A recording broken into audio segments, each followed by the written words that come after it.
2020학년도, 이걸 굳이 코로나 학년도라 불러야 할지 아마 역사에서는 그렇게 기록할 것 같아요. 그렇죠? 2020학년도 한국문학과 동아시아문학 23번째 강의 시작하겠습니다. 이제 한 번만 더 하면 이번 학기도 끝이 납니다. 처음 시도하는 전면적인 온라인 강좌, 많은 어려움이 있었죠. 고생들 많이 했습니다. 아무쪼록 이번 학기 마무리 잘 하기 바랍니다. 여러분 자신과 여러분의 동료와 그리고 나와 여러분 사이에 신뢰가 지금까지 이 강의를 끌어오지 않았나 싶어요. 그게 힘이었다고 할 수가 있죠. 오늘은 지난 시간에 이어서 샤오홍의 생사의 장 이어가겠습니다. 오늘 샤오홍 얘기하면서 강경 얘기를 잠깐 덧붙이겠습니다. 그리고 여성문학의 가능성에 대해서 짧게 언급하는 것으로 마무리를 하죠. 그리고 24번째 마지막에는 제가 깜짝 특강을 준비하고 있습니다. 뭘 할지는 저도 잘 모른다고 얘기했죠. 자, 출석 짧게 부르고 가죠. 김효정, 한 학기 고생 많이 했습니다. 김예원, 박재훈, 신효진, 이은정, 유진씨, 은정씨 다들 고생했어요. 일일이 얘기하지 않아도. 이태경, 쉽지 않았죠? 태경씨 집중 에세이에 눈길이 오래 머물렀는데 약간의 논리적 비약이 없지는 않은 것 같습니다. 그 집중 코멘트에서도 언급했지만은, 그런데 이 나혜석과 하야시 우미코의 그 계급적 기반에 대한 이해가 없이 민족의 문제로 치환해버리는 것은 대단히 위험하지 않은가 싶어요. 이 여성 문제를 민족 문제하고 이 등가로 놔버리면은 풀리지 않는 게 너무 많습니다. 내가 언젠가 얘기했듯이 이른바 위안부 그 여성 문제를 민족 문제로 바꿔버리면은 풀리지 않습니다. 이 민족 내부에서 가부장제 또 남성 중심적인 사고방식이 여성들을 억압한 그 힘과 제국주의적인 이 여성 신체의 수탈, 이 강도의 문제를 놓고 얘기할 수는 있겠지만은 그 논리적인 프로세스는 크게 다르지가 않아요. 우리 민족이 억압하면 괜찮고 이 민족이 억압하면 문제가 된다, 이런 접근 방식은 좀 나이브합니다. 여성 신체나 여성 정신에 대한 이 억압의 문제를 민족의 문제로 접근하는 건 대단히 위험하지 않은가. 나는 읽으면서 그런 생각을 했어요. 이 일본의 이 현모양초의 전통상과 이 조선 지금까지 이어지는 현모양초의 전통상, 그 낙차가 무엇인지도 봐야 할 것 같고요. 그리고 일본 제국주의가 천황제 시스템을 기초로 한다 그랬죠. 이 천황제 시스템은 철저하게 가족주의적입니다. 이 가족주의적인 이 구성이 식민지 지배와 결합하면서 어떤 결과를 나왔는지도 고민해 봐야 될 것 같고요. 여러 가지로 만만치가 않습니다. 이런 식으로 문제를 제기하는 것만도 이 에세이를 쓰는 의미가 되는 거죠. 태경 씨 고생 많이 했습니다. 이런 고민들이 필요합니다. 그래서 집합적인 그 토론이 예, 다시 우리의 요구되는 것이지. 음, 나 혼자 쓰다 보면은 이 논쟁적인 지점들을 잘 못 찾아가요. 그런데 에세이를 공론장에 띄워놓고 여러 사람들이 함께 논의하다 보면은 열린 결론으로 나아갈 수 있지 않을까 그런 생각을 합니다. 음, 아무튼 눈여겨봤어요. 여러 가지 문제적입니다. 주호영, 김지민, 김하은, 전재정, 연정석. 정석 씨 가상대학 질문에 내 대답이 너무 늦었습니다. 네, 총 7편이 맞습니다. 요약 2편, 에세이, 전체 에세이, 전체가 각자 쓴 에세이 3편, 그리고 집중 에세이 1편, 기말 에세이 1편, 총 7편이죠. 여기 유튜브 댓글과 집중 에세이에 대한 커멘터리까지 하면 총 9건이 되겠네요. 그렇죠? 이제 물론 유튜브 댓글과 집중 에세이에 대한 커멘터리는 많죠. 여러 개가 있습니다만은 신혜원, 박기범, 황지혜, 신은혜, 윤정원, 윤재영, 노종환, 신나임, 이성훈, 김건우, 호한원, 박성환. 네, 우리 수강생이 총 24명인데 꾸준히 댓글을 달고 꾸준히 집중 에세이 코멘트를 달고 하는 학생들은 10명 남짓인 것 같습니다. 나머지는 다 어디로 가셨나? 네. 그리고 내가 올리는 강의 노트를 다운로드 하는 것도 이상할 정도로 적어요. 관심이 없나 보죠. 그런 학생들이 언제나 있죠. 온라인이 아니라 오프라인 강의라도 그런 학생들은 어디나 있습니다만은 내가 눈여겨보겠습니다. 자, 오늘 생사회장 마저 얘기하죠. 가능하면 1시간 안에 끝내보도록 하겠습니다. 생사회장에 등장하는 사람들은 얼리반, 콤보떼, 그리고 오다리. 오다리, 지난 시간에 얘기했죠? 이 다리가 좀 휜 사람, 그러니까 신체 특징을 이름으로 부르고 있지. 이 집은 농촌사회, 중국 하얼빈 근처 농촌사회의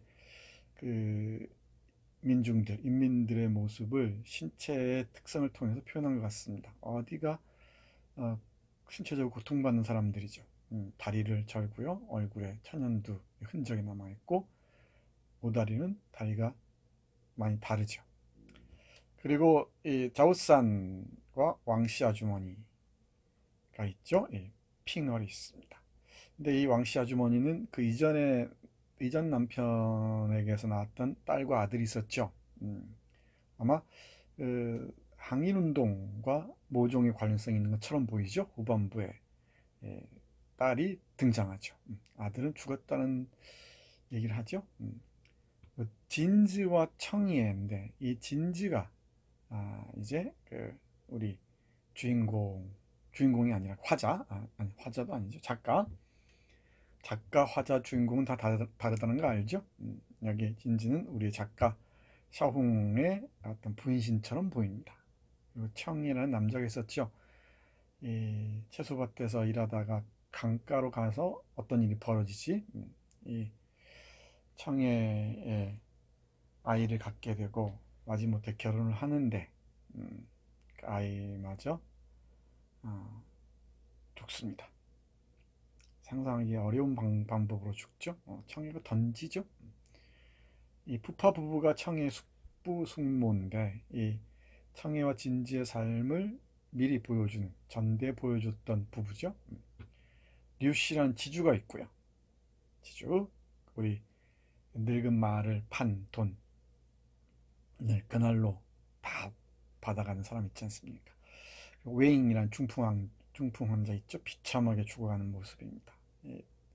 인간과 동물의 경계가 흐릿해지는 지점의 대표적인 사례들입니다. 그리고 리칭사는 뒤에 그 항일운동에 앞장서는 좀 과장된 행동을 하는 사람처럼 보이죠? 둘째 고모의 남편인 것으로 보입니다. 됐죠? 이 정도 인물들이죠. 나머지 뭐 지나가는 사람들 1, 2, 뭐 군인 1, 2, 경찰 1, 2 이런 사람들이 있고요. 이 그림은 중국어판 생사장입니다. 네, 눈 내린 하얼빈 근처 농촌 마을을 찍은 것 같습니다.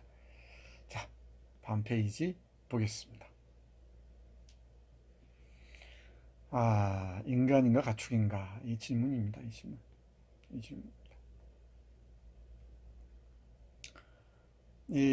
여기 생사의 장을 읽다 보면은 인간에 대한 이 묘사와 동물, 가축에 대한 묘사가 거의 뭐 크게 다를 바가 없습니다. 앞에 얼리반네 집에 그 염소 사냥 찾는 것부터 시작하죠. 뒤에 또 얼리반의 사냥을 막기 위한 장면으로 끝납니다. 이 사냥이 대단히 중요한 그 단서가 됩니다. 염소죠, 염소. 여기가 앞뒤를 딱 열고 닫습니다. 염소 여기가. 사람도 얼리반이 열고 얼리반이 닫죠. 인물도. 자, 어떻게 얘기하는지 보세요. 농촌 마을은 닭장과 비슷하다. 닭장에 불을 던져 놓으면 닭들도 바로 저렇게 이렇게 날뛰리라. 닭이나 이 사람들이 그렇게 다를 바가 없다는 겁니다. 이 불볕 더위 속에 있는 사람들의 모습이죠. 그리고 이 구절 대단히 중요합니다. 이 늙은 말은 왕씨 아주머니네 늙은 말이죠. 늙은 말은 돌땅 다지기를 끌었다. 돌땅 다지기는 돌로 이 뒤에 돌로 만든 그 땅 다지개입니다. 땅 다지개. 그걸 말이 끄는 거죠. 끌고 가면서 땅을 다지는 그 기구라고 해야 되나요? 네. 도구의 일종이죠. 그렇게 생각하면 될 것 같습니다. 늙은 말은 돌땅 다지개를 끌었다. 고삐는 주둥이 아래쪽에 늘어져 있었다. 밀알을 훔쳐 먹지도 않고 궤도를 벗어나지도 않았다. 한 바퀴 돌고 또 한 바퀴 돌았다. 밧줄과 가죽띠가 차례대로 털 빠진 피부를 때렸다.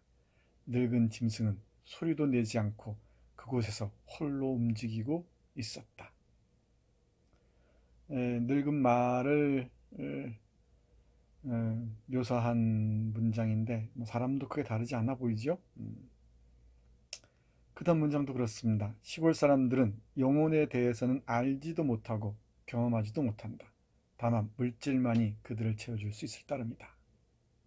그리고 시골에서는 사람, 동물 가릴 것 없이 모두 태어나느라 바쁘고 죽느라 바빴다. 잘절하죠. 우리가 계몽주의적 이 소설에 익숙한 나머지 이런 소설 읽으면 도대체 무슨 얘기를 하려는 것인가 알 듯 모를 듯 해요. 그죠? 이거 뭐 규범적으로 이거 해야 한다. 당위적으로 또 이러이러한 방향으로 나아가야 한다. 라고 이 제시를 해주면은 알겠다 또는 모르겠다. 뭐 긍정 뭐 가부간에 뭐라고 대답을 할 수 있을 것 같은데 이런 모습들을 쭉 제시해 준단 말이야. 인간인 것 같기도 하고 인간이 아닌 것 같기도 하고 인간과 가축의 경계가 모호한 지점들을 보여주고 이거 있는 그대로 우리에게 이 묘사해서 준단 말이야. 그럼 우리는 어떤 생각을 하게 되나? 그렇죠. 가장 그 기본적인 질문을 하게 되지. 인간이란 무엇인가?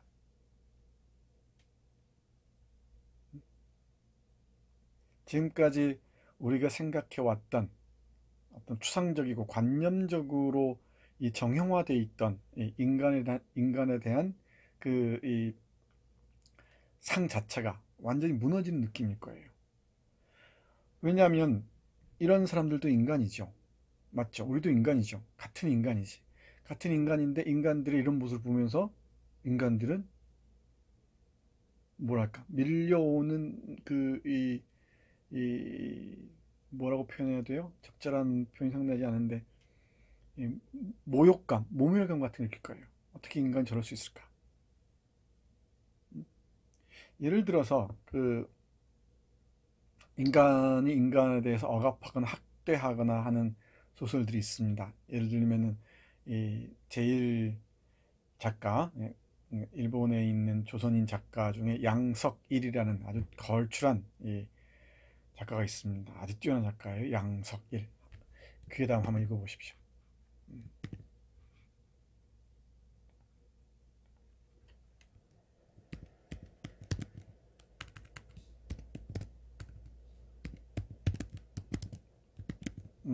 양석일이라는 작가는 뭐 피와 뼈, 그리고 밤을 걸고, 또 다시 오는 봄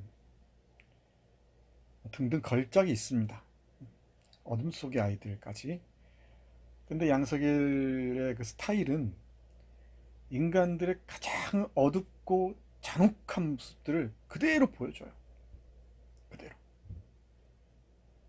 이 어린아이를 성적으로 착취하는 그 어둠 속의 아이들부터, 일본 그 성노예로 끌려갔던 여성들을 이 모티프로 한 소설 다시 오는 봄 등등 읽어보세요. 정말 인간이 상상할 수 없는 상상을 극한다 그러죠. 상상을 극하는 그 모습들을 보여줍니다. 그리고 이 강경의, 다시 얘기하지만 강경의 지하촌을 보면은 정말 그 인간으로서 이렇게 살 수가 있는가, 이러고도 인간이 할 수 있을까 라는 그 삶의 모습들을 펼쳐 보여줘요. 근데 그 작품들이 읽는 독자들은 나는 저런 상태가 아니어서 다행이다, 안도감을 느낀다면은 그래서 그런 소설 읽을 필요가 없죠. 그런 소설 존재 이유는 이런 모습도 인간인데, 인간의 이런 모습도 있는데 당신은 어떤가? 당신의 저 무의식 속에 문명화된 얼굴 이면에 당신의 이런 모습이 혹시 없는가? 또는 당신의 저 깊은 이 문화적 좀 전통적 DNA 속에 인간으로서 이런 모습을 간직하고 있지 않는가? 라고 묻는 거예요. 그리고 궁극적으로 던지는 질문은 인간이란 무엇인가지. 그래서 이런 소설들 읽다 보면 괴롭습니다. 다 사람일진데 사람의 삶의 모습이 왜 이렇게 비루하고 정말 저열할 수 있을까? 그런 소설을 읽고 우리가 상대적으로 우월감을 느낀다면 그건 독자가 아니죠. 제대로 된 독자가 아니라고 생각합니다. 그럼 뭐와 비슷하냐면은 굶주려 죽는 사람들이 많은 이 세상을 그린 시가 있다 치자. 그 시를 읽고 나는 굶주리지 않아서 다행이다 라고 느낀다면 그 시를 읽는 이유가 별로 없죠. 읽을 이유가 별로 없죠. 그런 모습을 보고서 부끄러워해야죠. 왜 어떤 사람들은 남아서 음식물을 버리기 바쁜데 저 사람들은 굶어 죽기 바쁠까? 그 사이에서 고민하는 거죠. 이 샤옹은 어떤 당파에도 포함되기를 거부했죠. 공산당이든 뭐든. 그리고 어떤 선언적으로 글을 쓰고 싶어 하지도 않았습니다. 자신이 경험한 것들, 있는 그대로의 이야기들을 쓰고자 했던 것이죠. 봐라, 이렇게 사는 사람들도 있다. 당신들은 어떠냐? 이런 얘기들을 읽으면 사람과 가축의 경계가 어디일 것 같으냐? 사람과 그 사나운 이 잔인한 짐승들의, 동물들의 경계가 어디일 것 같으냐? 뭐 아우슈비츠니 뭐니 이 홀로코스트나 이 대량 학살을 얘기하지 않더라도 전쟁만 얘기해도 그렇죠. 자본주의의 탐욕만 얘기해도 그렇고 인간이란 무엇인가? 이 근본적인 질문일 겁니다 아마. 여기다 들이대고 이 동네 사람들 조직해서 싸워야지요 이렇게 얘기하면은 코미디가 됩니다. 아주 우스운 소설이 돼버리죠.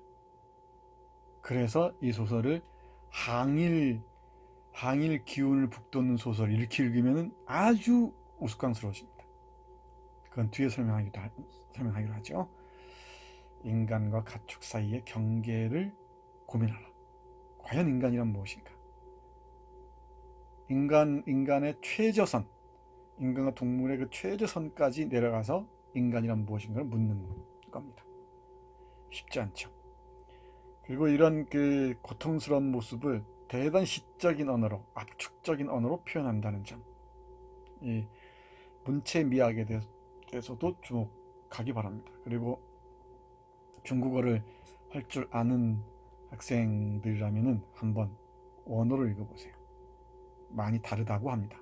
나는 부분만 봐서 맛을 잘 모르겠습니다. 자, 다음 페이지 가겠습니다.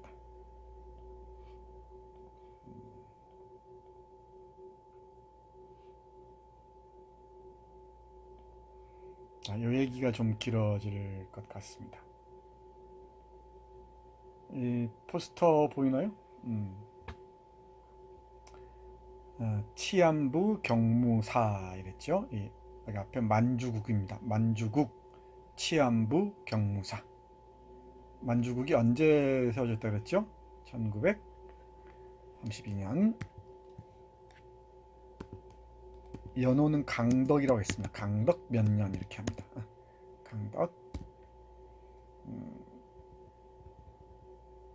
편안할 강자에다가 덕덕자를 했습니다. 강덕, 연호를 강덕이라 했고, 이 만주국이 수립됩니다. 아마 만주국에 대한 국기나 이런 그 이미지들은 구글에서 다 찾아볼 수 있을 거예요. 이 만주국에서 만주국 수립 10년 뭐 이런 식의 경축 행사를 하는데, 여기 치안부 경무국에서 했죠. 여기 보면은 오족 경영 이렇게 나오지. 공영, 오족 경영, 공영 보입니까? 오족 공영.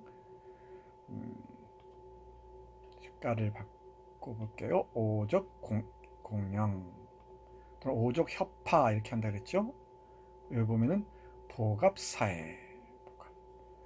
이 보갑 때라는 청나라 시대 때 배울 줄 아는 것은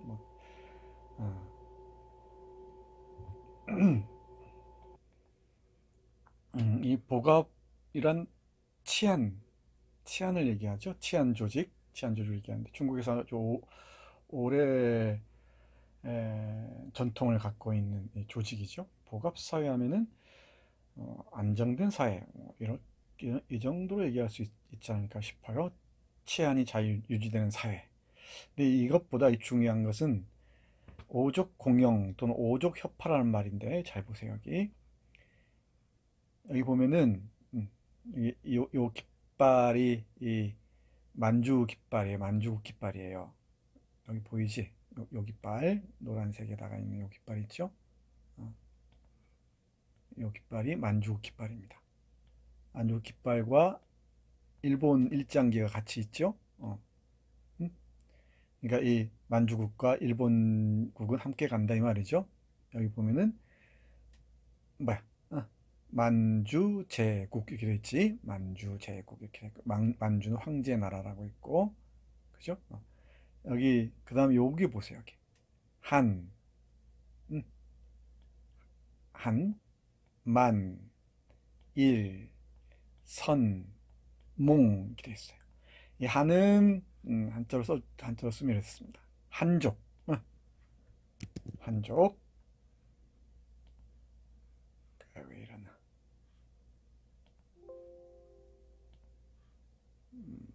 한족, 한족입니다.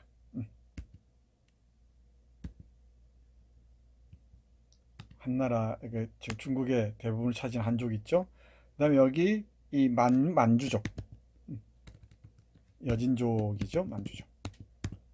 청나라를 세운 그 민족입니다.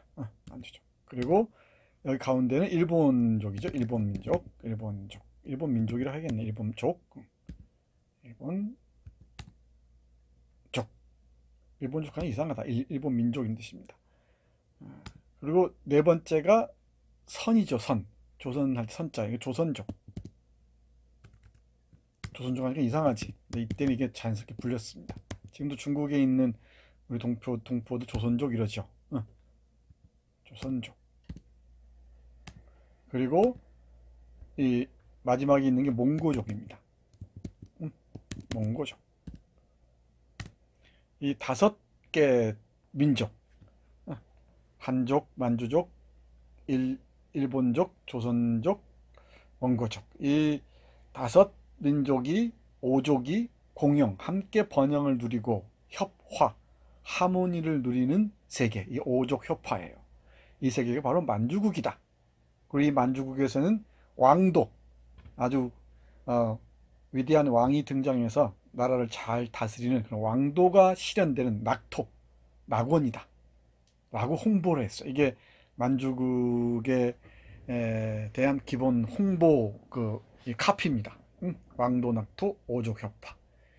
바로 이 얘기가 이 생사회장 후반부에 전면적으로 등장해요.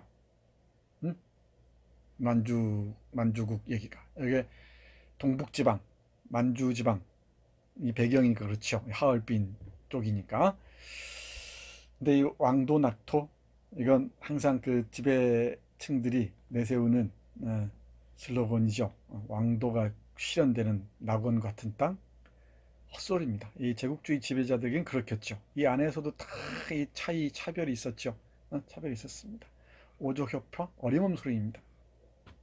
1등 민족은 일본족이었고요. 당연히 2등 민족은 조선족이라고 강조를 했었어요. 3등을 두고 싸우는 거지. 청이냐, 그러니까 이 만주족이냐, 한족이냐, 이런 식으로 많이 울고 먹었습니다. 이 만주국을 구성하는 5민족들을 조직하기 위해서 여러 가지 정치적 전략들을 내세우죠.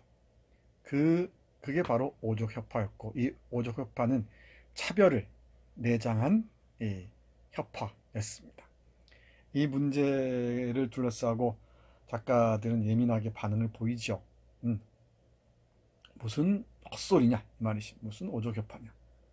일본이 당연히 이 1등 민족이고 그 호가호위하는 꼴로 조선족이 2등 민족이라는 듯이 중국인들, 만주족이나 한족 앞에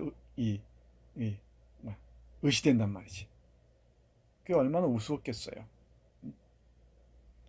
중국인들, 특히 청나라 사람들, 다시 말해서 만주족 사람들 입장에서 보면은 남의 땅으로 굴러 들어온 조선인들이 일본 놈들, 침략자인 일본 놈들 등에 업고 뻐기고 된단 말이지. 그리고 칼 휘두르고 다니고. 곱게 보였겠는가? 그렇지가 않죠. 이 사람들이 등장하는 소설들이 있습니다. 일본어 소설인데 한설야라는 작가가 쓴 대륙. 번역이 됐긴 한데 번역이 좀 엉망이에요. 아마 새로운 번역이 나올 겁니다. 그럼 만주를 배경으로 한 소설들이 많아요. 우리 1학년 작품에서만 해도 강경의 소금 이런 작품이 있고요. 소금을 한번 읽어보세요. 소금. 지금 안 읽어도 괜찮습니다. 나중에 읽어도 됩니다. 소금, 강경의 소금도 있고요. 최명익의 신문. 이것도 우리 1학년 수업 시간에 했었습니다. 이거 말고 이효석 노령근에 했었죠. 이효석의 하얼빈, 합이빈이라는 작품이 있다 그랬죠. 합이빈. 그리고 벽공무한 등 하얼빈을 배경으로 한 소설들이 있습니다. 시들도 있고요. 만주에서 많은 활동을 했었으니까. 그리고 안수길이라는 작가가 쓴 북간도는 간도 지방을 배경으로 한 조선인들의 이야기들이지. 중국인들과 계속 부딪히고 이러죠. 만주라는 이 공간에서 이민족들이 서로 민족이 다른 사람들이 만났을 때 어떤 일이 빚어지는지 대단히 중요한 문제가 되는 테마입니다. 상당히 중요한 테마가 되죠. 이 언젠가 얘기했나요? 이 만주는 한국인들에게 크게 한 세 가지 정도에서 세 가지 방향에서 활동한 장소였습니다. 하나는 먹고 살기 위해서, 그러니까 이산, 조선에서 먹고 살기 힘드니까 이제 만주나 연해주로 간 사람들이 있다고 했죠. 그 사람들이 있고 생계형 이주자들이 있습니다. 두 번째는 이 독립운동하러 간 사람들이 있죠. 이시영 가족들을 비롯해서 많은 사람들이 이 만주로 가서 독립운동을 했죠. 그건 알겠죠. 저항의 근거지로서의 역할이 근거지로서의 만주를 얘기할 수 있죠. 이 세 번째는 좀 어렵긴 한데 일본의 하수인으로 간 사람들이 있어요. 뭐 가서 하수인 노릇도 하겠지만은 여기에서 가자마자 그냥 하수인 노릇한 사람들이 있습니다. 그러니까 일본의 앞잡이 노릇을 한 거죠. 이 세 가지 큰 흐름이 있는 것으로 보이는데 만주에서 오랫동안 살았던 사람의 관점에서 보면은 이 조선 사람들이 어떻게 보였을까? 입장을 바꿔놓고 생각할 수도 있어야죠. 만주, 만주국 아주 흥미진진한 테마입니다. 그리고 언젠가 잠깐 언급했던 것 같은데 이 한반도의 남쪽, 이 대한민국을 오랫동안 다스렸던 박정희 시스템 있죠. 박정희와 전두환 노태우까지 그 시스템의 원형이 이 만주국에 있습니다. 이것도 대단히 흥미롭습니다. 박정희의 그 스승 이자 뭐라고 해야 될까요? 이 동지였던 이 기시노부스케라는 사람이 있는데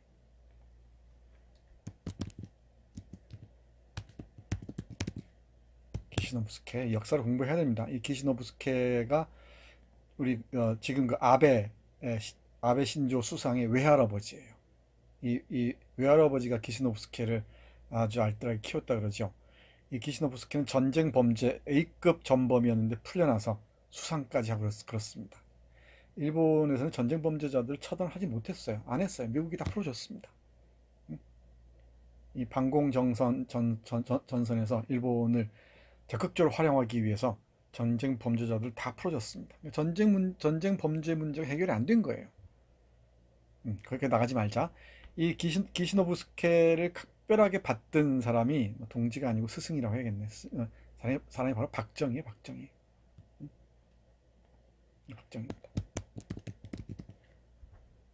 박정희와 기시노부스케라는 책도 있죠.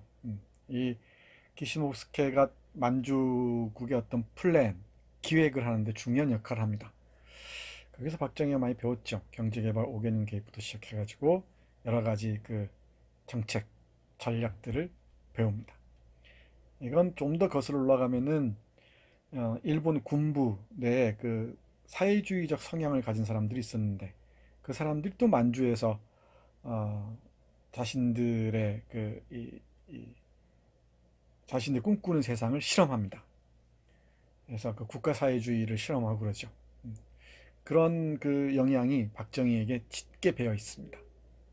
대단히 문제적인 사안이죠. 대단히 중요한 사안입니다. 흥미진진합니다.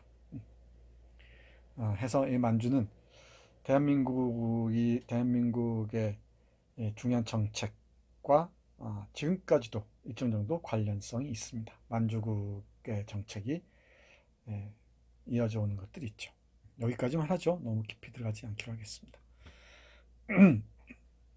이 만주국 얘기가 나오는 그 문장 한번 보죠. 왕도를이죠. 왕도를 선전하는 깃발이 왔다. 깃발은 먼지와 연기와 소음을 몰고 왔다. 차 위에는 위풍당당한 일본인과 조선인이 서 있고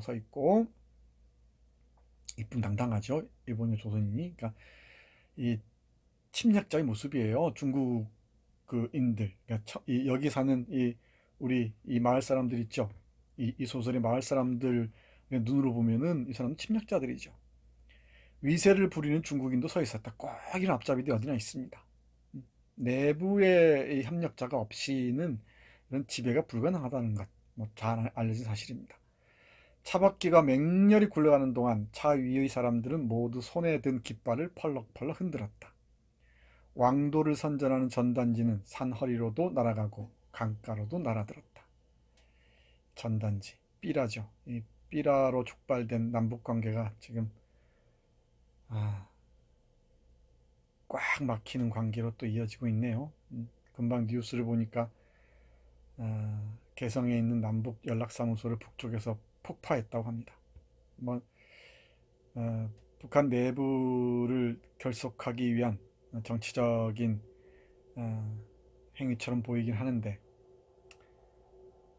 우리 식민지와 분단, 전쟁의 이 그림자가 이렇게 짙습니다. 전단지 계속 보죠. 그녀 진즈 어머니가 왕씨와 아주머니에게 귓속말로 얘기했다. 일본 놈들이 그렇게 악독하대요.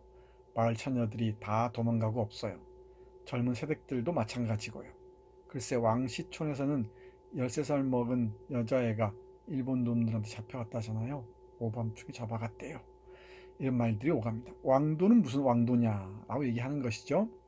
그러면은 우리의 그 익숙한 소설 독법에 따르면은 이런 허위, 거짓 왕도 사상에 저항하는 이 이야기가 나와야겠죠. 실제로 그런 이야기 좀 나오긴 합니다. 자오산이나 리스청과 같은 사람들이 일본의 침략에 저항하는 그 세력들을 조직하는 얘기가 나오죠. 뭐 염소에 피를 뿌려야 되고 어쩌고 이런 얘기 나오지 않습니까? 희화화되는 모습인데 그 저항이 대단히 결의에 찬 그런 엄숙한 저항이 아니고 뭔가 좀 우스꽝스러운 모습을 띠고 있다는 점에서 이 생사장의 특징이 있는 것 같습니다. 그건 뒤에서 잠깐 살펴볼게요. 그런데 내가 오늘 우연 책을 뒤지다가 1987년에 연변대학 통신학부에서 펴낸 중국 현대문학 작품 선집을 우연히 뒤적거렸습니다. 이게 봤더니 우리 샤홍의 생사장이 발췌되어 있어요. 일부만.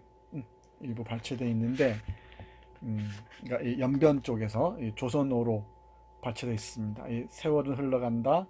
검혀. 이 검혀가 지금 이 부분이죠. 우리가 읽은 왕도나투 이 부분이죠. 여기 부분에서 끝까지 일부가 발췌되어 있습니다. 이 부분이 대단히 중요하다고 생각했던 모양입니다. 이 저항을 조직하는 부분이죠. 그래서 중국에서도 이 부분을 강하게 강조하는 것 같습니다.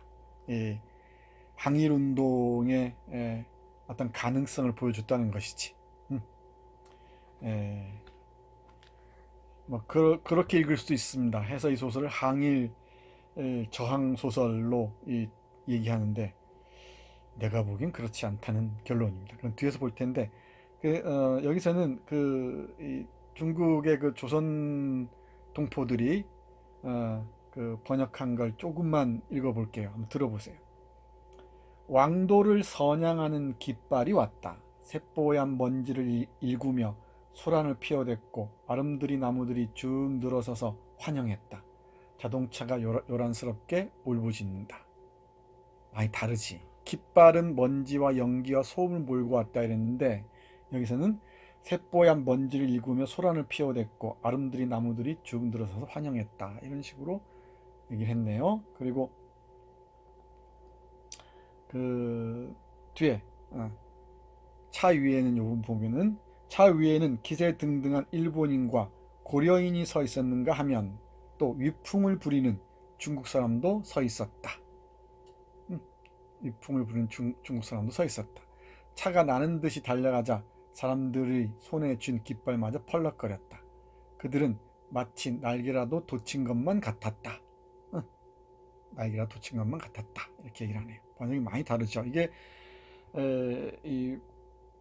그 중국에 사는 조선 민족들이 번역한 건데 참 다릅니다. 옛날 이 어휘들이 많이 살아 있고요. 그리고 대화들도 저쪽 환경도 평안도 사투리들입니다. 다르심이나 하고 가기요 이렇게 나옵니다. 조금 쉬었다 가세요 이런 말들인데요. 그리고 우리 진즈의 어머니가 얘기하는 부분이 있죠. 여기 진즈의 어머니가 그 젊은 아이를 잡아갔다고 얘기하는 부분 보세요. 여기 진즈를 금지라고 하는데 한자를 그대로 읽습니다. 일본 놈들은 정말 지독하오. 마을의 처녀들은 다 달아나 버렸수다. 새각시들도 마찬가지라오. 듣자니 방가툰의 13살 나는 처녀애를 일본 놈들이 잡아갔다오. 야밤 삼경에 말이오. 이렇게 많이 다르죠. 이런 그 번역의 문체 이런 것 이런 부분이 나의 흥미를 끌고, 그리고 발췌를 해도 이 부분을 발췌했다는 것도 눈길을 끕니다. 일본의 그 야만성을 강조하는 부분, 그리고 일본의 침략에 저항하는 이 민중들을 강조하고자 했던 것 같지. 그런데 과연 그런가를 우리가 봐야 할 것 같습니다. 중국의 논문들을 봐도 이걸 저항운동으로 보는, 저항의 메시지를 강조하는 작품으로 얘기를 많이 해요. 나는 동의하기 어렵습니다. 여러분 어떤지 모르겠습니다만은 이 짐승과 다름없는 삶을 사는 이 마을 사람들이 항일운동을 조직해서 새로운 인간으로 거듭난다. 이런 방향으로 서사를 끌고 갔다면은 이 소설은 그렇게 훌륭하다고 할 수 없습니다. 내 생각은 그래, 내 생각은. 물론 분노하고 저항하는 과정에서 인간은 다른 모습으로 변해가기도 하지만, 이런 그 톤의 소설에서 이 항일 저항 운동을 전면적으로 내세우는 방향으로 서사가 진행되면 이건 대단히 기괴하죠. 기괴합니다. 여러분도 한번 생각해 보기 바랍니다. 자, 다음 페이지 볼까요?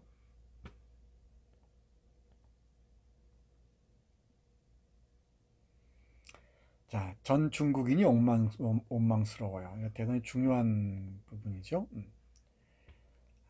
우리 진즈가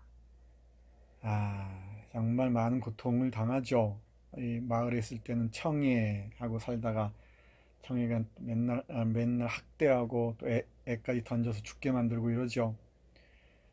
그래서 하얼빈으로 나오지. 하얼빈으로 나와서 어렵게 그 바늘 삭바느질을 하고 그러죠. 그런데 또 어떤 남자에게 강간당하지. 그러면서 다시 또 고향으로 돌아옵니다. 이 하얼빈의 모습이 나오는 게 바로 진즈의 그 동선을 따라서 하얼빈의 모습이 비춰지죠. 잘 읽어보세요. 전 중국인이 원망스러워요. 이게 진지 얘기입니다.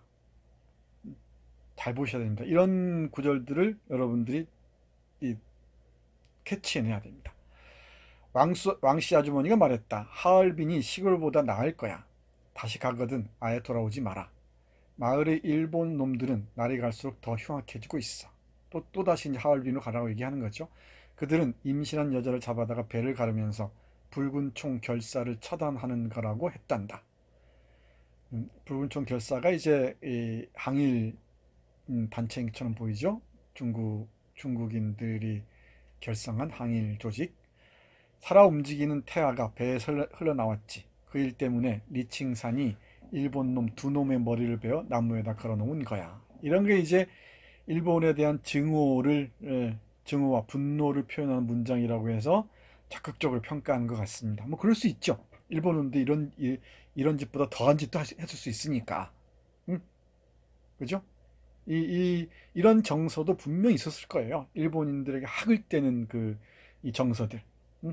일본의 폭력성에 막 치밀어 오르는 이 분노를 사귀지 못했던 사람들, 그리고 급기야는 이 일본에 저항하는 세력에 동조한 사람들도 없지 않았겠죠. 그 한 방향성을 충분히 얘기합니다. 얘기할 수 있습니다. 흐름은. 그런데 이 말에 대해서, 이 왕씨 아주머니에 대해서 진지는 흥하고 콧방귀를 뀌었다. 보세요. 이렇게 이런 얘기하는데 우리 그 엄숙한 혁명 소설 같으면 어떻게 얘기합니까? 어떻게 받아야 됩니까? 맞습니다. 일본 놈들은 정말 악독해요. 우리가 함께 싸워야 돼요. 이런 식으로 얘기해야 되죠. 우리 중국인들이 뭉쳐서 싸워야 돼요. 이런 식으로 나와야 됩니다. 이게 민족주의적으로 젠더 문제를 덮어버리는 것이지. 희석해버리는 것입니다. 그게 우리가 익숙한 이 서사 방법이에요. 그렇잖아? 젠더 문제를 덮고 우리 모두 하나가 돼서 일본에 저항해야지, 이런 식으로. 그런데 진지는 아닙니다. 이게 작가의 목소리처럼 들려요. 내가 보기에는 작가의 목소리냐 아니냐는 판단하는 건 각각 독자마다 다 다를 수 있습니다만은, 예전에는 남자가 원수더니 지금 일본 놈들이 원수네요, 이렇게 하면서 끝내 그녀는 가슴 아픈 생각으로 돌아가며 말했다. 전 중국인이 원망스러워요. 그 외에는 누구도 원망하지 않아요. 아직 일본 얘기는 전에 듣기만 했죠. 자신을 이렇게 고통스럽게 한 사람 다 중국인 아니냐, 특히 중국 남자들 아니냐, 이들이 나는 원망스럽지 그 외에는 아무도 원망스럽지 않다는 겁니다. 대단히 문제적인 부분입니다. 아마 중국 공산당에서 검열했다면은, 예를 들어서 이 문화대혁명 시기라면은 이런 부분은 다 삭제됐을 겁니다. 그 외에는 누구도 원망하지 않아, 일본을 왜 원망하지 않아, 이렇게 얘기하면은 문제가 되죠. 뒤에서 얘기하겠지만은 이 황금시대,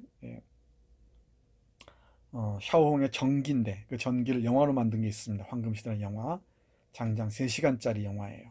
이 탕웨이가 주연한. 거기서도 여러 가지 강조하지만은 동료들이 이 공산당에 함께 일하자 이렇게 얘기할 때 나는 어느 당파에도 속하고 싶지 않아요 라고 얘기했지. 그리고 아주 막 남성적으로, 예를 들어 남성적으로 무장하고 뭐 민족을 위해서, 뭐 조국을 위해서 싸운다, 이런 게 없습니다. 이런 게 없습니다. 그런 점을 한번 눈여겨보기 바랍니다. 앞에서 우리 태경씨 에세이를 언급하면서 말했죠. 민족 이야기가 여성 이야기, 그러니까 민족 담론이 여성 담론을 뒤덮어버리는 경우가 아주 많습니다. 그러니까 민족을 딱 내세우면은 이 여성의 문제는 부차적인 문제로 숨어버리죠. 은폐되어 버립니다. 그때마다 이 여성의 문제를 내세우는 사람들이 있습니다. 독립운동과 여성운동이 함께 얘기돼야죠. 뭐 제국주의나 국가주의가 이 남성성과 늘 함께 얘기돼서 그렇기도 합니다만은, 만약 국가 얘기를 하다 보면 늘 그 남성성, 남성주의를 앞세우게 되죠. 여성 부수적인 존재로 격화되기 일쑤입니다. 그러다 보니까 독립운동사도 대부분 남성 중심으로 쓰여지지 않습니까? 언젠가 얘기했지만 정정화 선생을 비롯해서 장강 일기 있죠? 정정화 선생을 비롯해서 서간도 시종기를 쓴 갑자기 생각이 안 난다.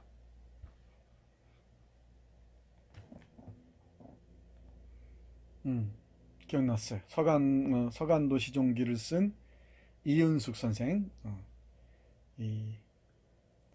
이회영 선생의 부인이었죠. 여성이 없는 독립운동이 가능한가? 이런 문제도 다시 생각해야 됩니다. 뭐 여성도 남성처럼 독립운동했다, 이런 논의들은 별로 생산적이지 않다는 생각을 해요. 어떻게 연대했는가, 자신의 그 고유한 입장, 독자적인 입장에서 하나의 그 이 목적이랄까 목표를 위해서 어떻게 연대했는가를 문제 삼아야지, 여성들도 남성처럼 총 들고 싸웠다 이런 식의 얘기들은 나는 그렇게 설득력 있게 들리지가 않습니다. 나에게는. 여러분 어떤지 모르겠네요. 어찌 됐든 내가 강조하고자 하는 것은, 국가나 민족 얘기가 나오면은 여성 문제, 젠더 문제는 부수적으로 취급되는 경향이 있다는 것, 한번 고민해 보기 바랍니다. 언젠가 얘기했나 모르겠네요. 서대문 형무소 자리에 2008년도 얘기라고 그랬죠. 여성과 인권을 위한 그 기념관을 세우려고 했는데, 광복군 동지회를 비롯한 몇몇 단체, 물론 남성 중심의 단체죠. 단체에서 극구 반대를 했죠. 신성한 이 독립운동의 피가, 선열들의 피가 서려 있는 곳에 어떻게 이 위안부를 기념하는 기념관이 들어올 수 있냐는 것이었지. 그 당시 신문 기사들 꼭 찾아보세요. 내가 처음 하는 얘기라면은 다른 데서 했는지 모르겠습니다. 2008년도 기사입니다. 해서 이 서대문 형무소에 기념관이 들어서지 못하고 마포구 성미산 쪽으로 갔죠. 그런 겁니다. 독립운동은 마치 남성들의 전유물인 것처럼 얘기를 해왔죠. 여기서 우리 진지는 얘기를 합니다. 전 중국인이 원망스러워요. 일본인 내가 아직 본 적이 없어요. 그렇다는 얘기 들었지만은 뭐 그러고 보면 일본 놈들이 원수긴 원수네요 하고서 끝내 아픈 생각으로 돌아가며 말했다. 전 중국인이 원망스러워요. 그 외에는 누구도 원망스럽지 않아요. 여기 뭐라고 덧붙입니까? 왕씨 아주머니 식견은 이제 진지보다 못했다 그랬지. 누가 더 낫단 얘기야? 진지가 낫단 얘기죠. 이런 부분에 주목해서 봐야 됩니다. 이런 구절들이 확 꽂혀요. 이거 민족주의적 독법, 민족 해방의 관점 또는 저항운동의 관점에서 보면은 낯설고 이상하지. 왜 일본에 대한 증오를 앞세워서 저항운동의 방향으로 가야 되지? 왜 중국인이 원망스럽다고 하지? 중국인이 원망스러운 것은 이 일본이라는 큰 적을 앞에 두고는 별게 아닐 텐데, 이렇게 물을 수 있죠. 이렇게 항변할 수 있습니다. 그런데 우리 샤오홍은 진지의 입을 빌어서 이렇게 얘기하죠. 전 중국인이 원망스러워요. 그리고 식견이 진지가 더 낫다는 거지, 왕씨 아주머니보다. 여러분이라면 어떻게 생각하겠습니까? 여러분을 정말 고통스럽게 하는 한국인이 누군가가 있어요. 근데 이 일본의 어떤 사람하고 싸움이 붙었어. 너 지금 일본 사람들하고 함께 뭉쳐 싸워야 되는데, 옆에 있는 나를 정말 혹독하게 괴롭힌 한 한국인은, 그래 우리 한 민족이니까 자 일본 놈하고 싸우자, 내가 용서해 줄게, 이렇게 될까요? 어느 쪽이 더 우리 삶의 감정에 가까워 보입니까?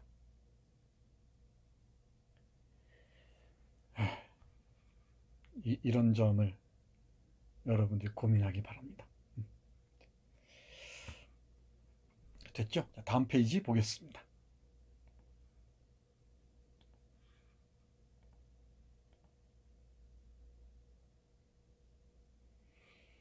동북 농민의 항일 투쟁을 그린 작품이라고 중국에서는 이 카피를 뽑아요. 이 생사상에 대해서. 동북 농민의 항일 투쟁을 그린 작품이래. 그렇게 읽히나요, 여러분들? 뭐 후반부에 약간, 그리고 아까 얘기했던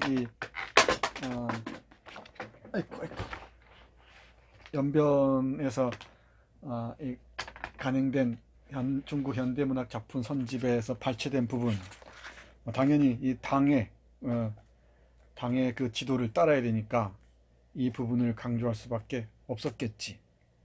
뭐 이 부분 보면 그렇게 보이기도 해요. 그런데 과연 그럴까? 여기서 어떻게 묘사하는지 보세요. 이렇게 씁니다. 애국군이 노란 깃발을 펼쳐들고 삼가촌을 지나갔다. 마을을 지나갔지. 깃발에는 붉은 글씨로 애국군이라고 쓰여 있었다. 어떤 사람들은 따라갔다. 뭐라고 얘기합니까? 그들은 애국을 어떻게 해야 하는지도 모르고 애국이 무슨 쓸모가 있는지도 몰랐다. 다만 그들에게는 뭐가 필요했어요? 먹을 밥이 없었다. 이거야 이거. 무슨 애국투쟁 정신으로 무장하고 항일 전선에 나섰다, 떨쳐 일어섰다, 이런 얘기가 가능할까요? 불가능합니다. 그리고 군대에서 이 얘기를 하지만은 예를 들면은 이것도 잠깐 언급했던 것 같은데 138페이지쯤 보면은 이 아큐를 연상하게 하는 구절들이 많아요. 예를 들면 이렇습니다. 시골에서 일본인들은 농민들을 세뇌하기 위해 마술을 뻗치고 있었다. 그들은 대청국을 회복해야 한다. 대청나라, 충신, 효자, 연려가 돼야 한다고 생각했다. 하지만 다른 한편에서는 그들에 대한 반대 세력도 늘어나고 있었다. 라고 언급하면서 이제 낫결사를 만드는 이 자오산 얘기 있죠. 자오산에게는 10년 전 낫결사를 조직할 때와 똑같이 신나는 일이었다. 어두운 방도 똑같고 조용조용 말하는 것도 똑같았다. 이 자오산은 이렇게 혁명 운동을 한다고 하는데 일본인들이 이렇게 농민을 세뇌하는 와중에서 근데 자오산은 우리도 혁명군이라고 이름 지읍시다 해놓고서는 이렇게 말해요. 사실 자오산은 자신의 말이 무엇을 의미하는지 전혀 알지 못했다.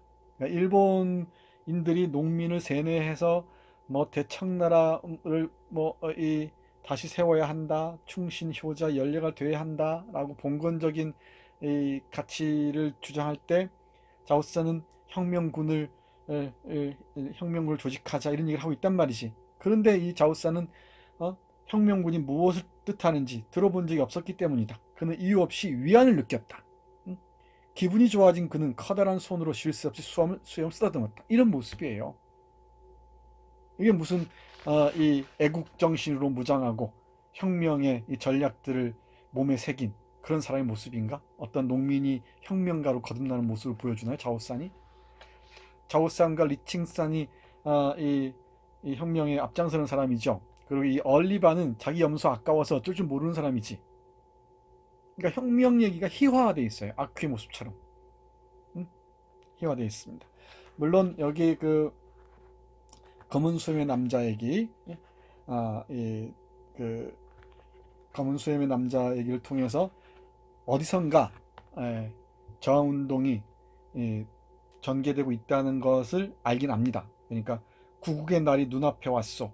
혈기 있는 사람들은 나라 잃은 노예가 되느니 차라리 일본 놈의 칼에 원기가 되려 할 것이요 하고 얘기를 합니다. 그러면서 자오산은 자신이 중국이라는 것만 알았다. 됐죠? 여기까지는 우리가 하나의 저항운동의 정서적인 이 흐름들이 있었다는 걸 알 수 있습니다. 그런데 이렇게 뒤에 덧붙이는 걸 또 눈여겨봐야 됩니다. 다른 사람들이 아무리 설명해 주어도 그는 자신이 중국인 가운데 어떤 계급에 속하는지는 끝내 이해하지 못했다. 비록 그렇긴 해도 자오산은 매우 발전적이었다. 그는 온 마을 사람들의 성장을 대변할 만했다. 그는 예전에는 국가라는 것이 무엇인지도 몰랐고 자신이 어느 나라 국민인지도 잊고 살았다. 자신의 계급도 모르고 이랬었는데 자신이 중국인이라는 것을 자각해 나가는 과정을 보여주긴 하죠. 보여주긴 합니다만은 그럼에도 불구하고 내가 읽기에는 내가 보기에 여러분들도 꼼꼼히 보세요. 내가 보기에는 그냥 희화화되어 있습니다. 이 아큐의 그림자가 어른거리기도 하고요. 군대에서 혁명운동 하는 사람들이 조금 우스꽝스럽게 보이기도 합니다. 어떤 엄숙주의 같은 분위기가 별로 보이지가 않습니다. 그리고 마지막은 쓸쓸함으로 끝납니다. 이렇게 인간 세상은 너무도 쓸쓸해졌다. 하늘가의 붉은 노을을 배경으로 날아가는 새도 없었고 울타리 너머로 개 짖는 소리도 들리지 않았다. 무슨 혁명 소설이 이래요? 투쟁을 그린 소설이 어떻게 이럴 수 있을까? 어떤 전망도 없고 말이야. 쓸쓸함이라니. 그렇죠?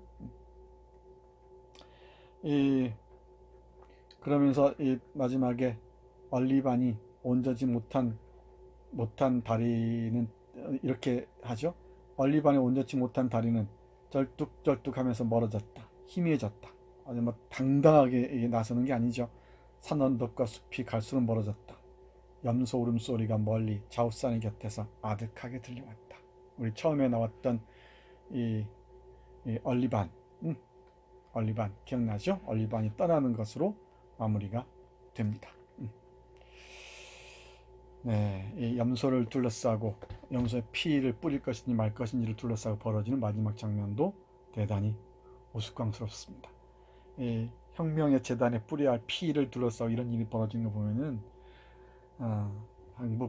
동북 농민의 항일 투쟁의 이 결연한 투쟁을 향한 결연한 태도, 자세를 보여준다고 해석하는 것은 오버 센스인 것 같습니다.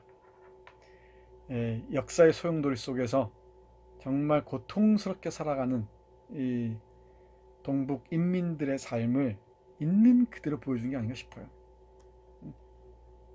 이런 정치적 격변이나 소용돌이에 휘말리기도 하고요. 한 끼 밥을 얻기 위해서 이 군대에 들어가기도 하고 이런 일도 많았습니다. 내 생각이 그렇습니다. 나는 동북 농민의 항일투쟁을 그린 작품이라고 보면은 이 생사의 장의 그 작품성이 현저하게 떨어진다고 생각해요. 이건 오히려 동북 농민의 항일투쟁의 모습이 보이지 않는 건 아니지만은 그건 역시 인민들의 이 갓난 신고의 삶, 그 고통스러운 삶의 한 국면으로서 드러날 뿐이지 이 조국과 민족을 위해서 투쟁하는 이 전사의 이미지를 그리고자 한 것은 아니었다는 것. 그 점에 주목하고 싶습니다. 모든 개인적인 걸 희생하고 국가와 민족을 위해서 내 모든 걸 바치는 그런 영웅상을 그리고자 한 게 아닙니다. 어찌 보면 비루하기까지 해요. 남의 눈치가 보여서 또는 이기적인 욕망 때문에 아니면 굶어 죽지 않기 위해서 혁명이 뭔지도 모르고 애국이 뭔지도 모르고 쫄래쫄래 따라 나선 것이지. 이것도 인간의 모습이다 라고 작가는 얘기하고자 했던 게 아닌가. 나는 그렇게 보고 싶습니다. 이 지점 이쯤에서 이제 하야슈미코와 샤오홍이 만나는 접점을 찾을 수도 있겠죠. 또 하나는 이제 강경애의 인간 문제나 소금과 비교할 수 있을 텐데, 인간 문제나 소금은 대단히 리얼리즘적 소설입니다. 모범적인 소설이에요. 그러니까 노동자가 깨어나고, 이 소금에서는 봉영 어머니가 공산당의 존재를 알고서 이 의식이 각성하는 그런 모습을 보여줍니다. 전망이 펼쳐지죠. 근데 여기서는 전망이 없습니다. 그저 숨막힐 듯한 현실만이 남아있죠. 어떤 게 더 훌륭한 소설 같습니까? 이건 독자마다 다 다를 겁니다만은, 내가 해서 강조하고 싶은 건 강경의 지하촌에 한번 주목을 해보세요. 지하촌, 강경의 지하촌을 읽어보면은 지하 마을이란 뜻입니다. 정말 여러분이 고통스러울 겁니다. 그 인간의 언어들, 인간 삶의 풍경들 보면은 이것이 인간인가? 인간이란 무엇인가라는 질문을 던질 수밖에 없을 거예요. 여기서 무슨 혁명이나 의식의 각성 이런 게 깃들 틈이 별로 보이지 않습니다.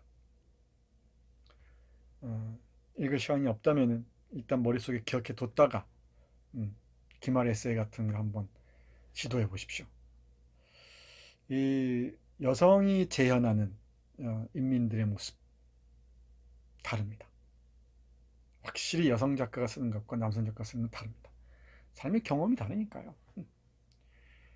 특히 임신과 출산과 육아라는 과제를 안고 살아야 하는 여성들이 세상을 바라보는 관점은 다릅니다.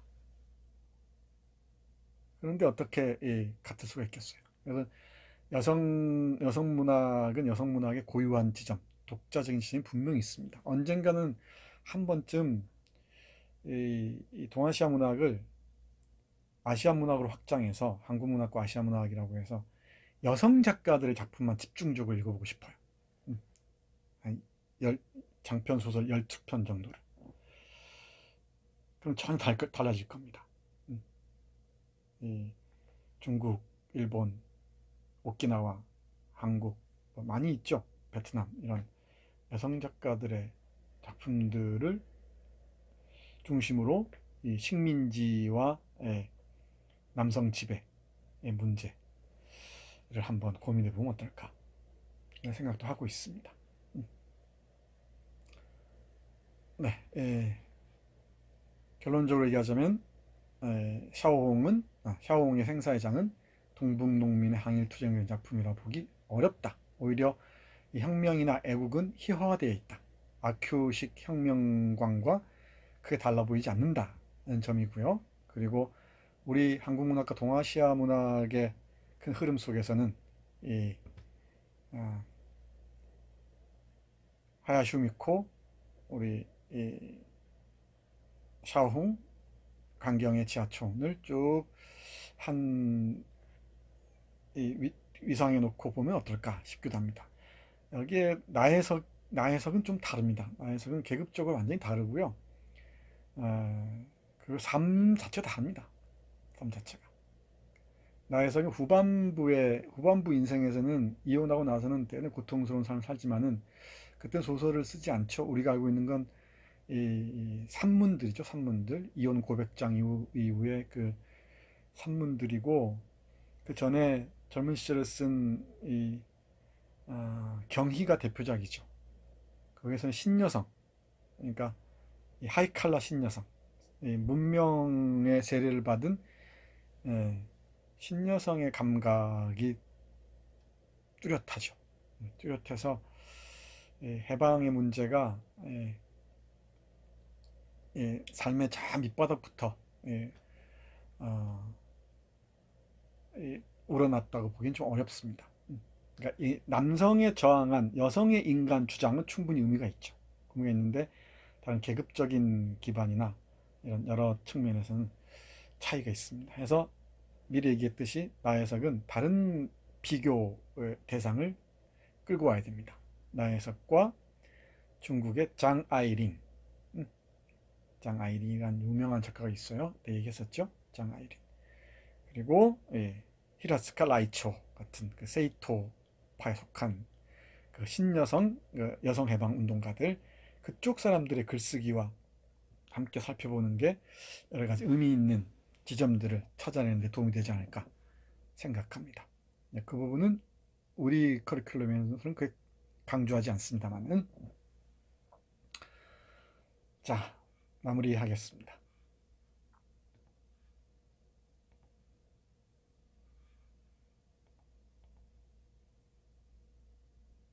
네, 황금시대 포스터입니다. 3시간짜리 영화예요. 우리 장아이링 이른다. 탕웨이 연기도 대단하고요. 그 고통스러운 삶을 그대로 보여줍니다. 루시인과의 관계가 상당히 무게 있게 다뤄지고 있어요. 음, 루시인의 삶과 샤옹의 삶의 관계 너무 잘 보기 바랍니다. 이 영화는 강력하게 추천합니다. 꼭 보세요. IPTV라고 하죠. TV에 이 IPTV 있잖아요. 그 인터넷 연결하는 TV 거기에 다 볼 수 있습니다.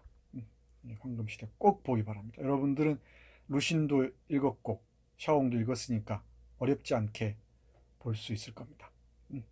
거기에 등장하는 인물들 그 샤오진이라는 그 결혼했던 사람이 있다고 그랬죠. 샤오진과 샤옹의 관계 보세요. 글 잘 쓰는 샤오홍에 대한 이 샤오진의 그 열등감이 어떻게 표현되는가도 한번 잘 보시기 바랍니다. 대단히 흥미롭습니다. 음, 황금시대 꼭 한번 봤으면 좋겠습니다.